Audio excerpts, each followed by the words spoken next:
นี่คือเป็นภาพบรรยากาศบริเวณถ้ำภูผาพึ่งบ้านม่วงคำตำบลนาตาลในตอนเช้ามื้อนี้มาบริเวณถ้ำผาภูบ้านม่วงคำตำบลนาตาลบรรยากาศคักพี่น้องก็แม่นแนว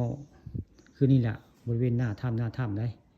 แล้วก็บริเวณตั้งหน้าถ้ำลงไปก็สิมีน้ำพุงนะน้ำพุงบ้านม่วงคำตำบลนาตาลอำเภอเต่างอยผู้ข้าออกคลิปไปว่าถ้าเป็นบ้านพายน้ำล้นหรือว่าพายน้ำล้นบริเวณท่าแพบ้านม่วงคำตำบลนาตาลก็แล้วก็มีสถานที่ท่องเที่ยวล่องเพพี่น้องอยู่บริเวณท่าแพขึ้นมาวัดถ้ำผาพึ่งบ้านม่วงคำบรรยากาศคักแน่นอนถ้ำหลายพี่น้องบรรยากาศคักต้องมาเที่ยววัดถ้ำผาพึ่งบ้านม่วงคำตำบลนาตาลเรียกไปทั้งถึงก็จะเห็นได้ห้างพึ่งหูมาแต่เก้าห้างพึ่งหลายแต่มามื่อนี้มีแต่ห้างพึ่งห้างพี่น้องหูมีแต่ห้างพึ่งห้างหลายแท้นี่ห้างพึ่งอยู่บริเวณวัดถ้ำผาพึ่งบ้านม่วงคำวันนี้มีแต่พึ่งห้างพี่น้องมาแต่เก้ามีแต่ห้างพึ่งได้หลายเท่าไร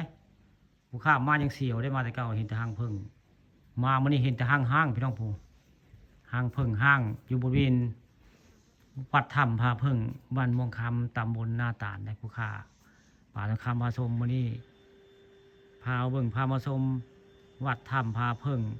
บ้านม่วงคำตำบลนาตาลบรรยากาศคักพี่น้องนี่แม่งข้าเจ้าป้านพายน้ำล้นบริเวณท่าแพบ้านม่วงคำตำบลนาตาลหรือว่าบริเวณทางโค้งไปบ้านโคกลางถ้ำพญาหินเต่าคือสิคักพี่น้องผ้าป้านทางเทิงได้ป้านพายล้นสูงประมาณ2 เมตร 3 เมตรนี่สิคักได้เห็ดพายน้ำล้นแล้วก็เป็นสถานที่ท่องเที่ยวล่องเพมาบริเวณวัดถ้ำผาพึ่งมาเที่ยววัดถ้ำผาพึ่งบ้านม่วงคำตำบลนาตาลบรรยากาศคักพี่น้องนี่ถ้ำคักได้นี่แล้วก็ล่องเพล่องเฮือไว้ง่ายนี่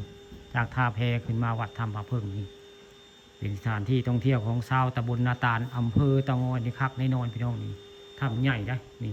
นี่แหละคือวัดถ้ำผาพึ่งบ้านม่วงคำตำบลนาตาลอำเภอเต่างอยนะพวกข้าพาเบิ่งถ้ำแล้วก็เว้าเรื่องเป็นไปได้เนาะเห็ดปานพายน้ำล้นบริเวณท่าแพล่องเพล่องเฮือยุบขึ้นมาเวนหน้าวัดผาพึ่งนี่บรรยากาศคักแน่นอนพี่น้องนี่ที่ทัศน์สวยงามได้นี่แหละคือวัดถ้ำผาพึ่งที่ผู้เช่าออกคลิปไปว่าล่องเพมาขึ้นด้านหน้าวัดถ้ำผาพึ่งบรรยากาศคักเป็นสถานที่ท่องเที่ยวของชาวตำบลนาตาลหรืออำเภอเต่างอยจังหวัดสกลนครเอาคักแน่นอนพี่น้องท่าเห็ด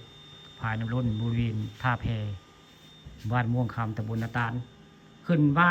จากเรือล่องแพขึ้นมากะมาไหว้พระอยู่เวรวัดถ้ำผาพึ่งบรรยากาศครับพี่น้องถ้ำลายได้ถ้ำลายหม่งได้มีแต่ถ้ำในหม่งนี้นี่แหละคือถ้ำวัดผาพึ่ง